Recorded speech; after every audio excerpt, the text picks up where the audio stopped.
Welcome to our channel Sai Amruthavani. మీరంతా క్షేమంగా సంతోషంగా ఉండాలని కోరుకుంటూ ఈరోజు వీడియోనైతే స్టార్ట్ చేస్తున్నాను. స్కిప్ చేయకుండా లాస్ట్ వరకు చూడండి. అంతకన్నా ముందు మన ఛానల్ని ఎవరైనా కొత్తగా చూస్తున్నట్లయితే తప్పకుండా సబ్స్క్రైబ్ చేసుకోండి. ఓం శ్రీ మాత్రే నమః.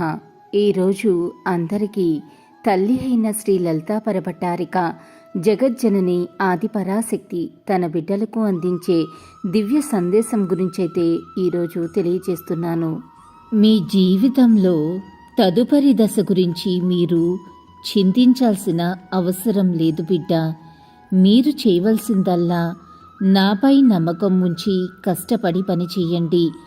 నేను సరైన వ్యక్తులను మీ మార్గంలో ఉంచుతాను. నేను నిన్ను చూసుకుంటాను మరియు ఎల్లప్పుడూ చూస్తూనే ఉంటాను.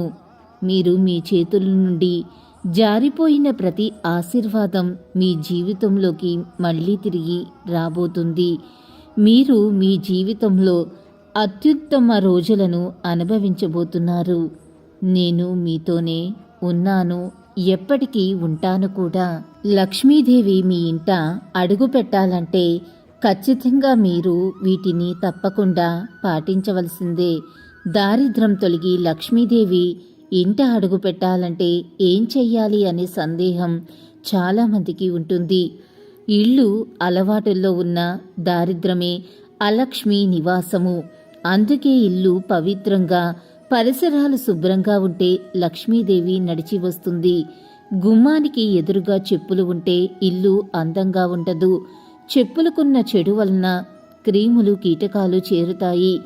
అంతా చెత్తగా ఉన్నప్పుడు అనారోగ్యంతో డబ్బులు, ఆరోగ్యం, మనశ్శాంతి అన్నీ కోల్పోతారు. ఇంతకన్నా దారిద్రం ఏముంటుంది? అలాగే ఉదయాన్నే ఇల్లు శుభ్రం చెయ్యకపోవటం, చెత్త ఇంట్లోనే ఉంచుకోవటం, అంట్లు చాలాసేపు తోమకుండా ఉండటం, ఇవన్నీ లక్ష్మీదేవి మన ఇంటికి రాకుండా అడ్డుపడే అంశాలే. ఆవిడ అపరిశుభ్రంగా ఉన్న ఇంట అడుగుపెట్టదు.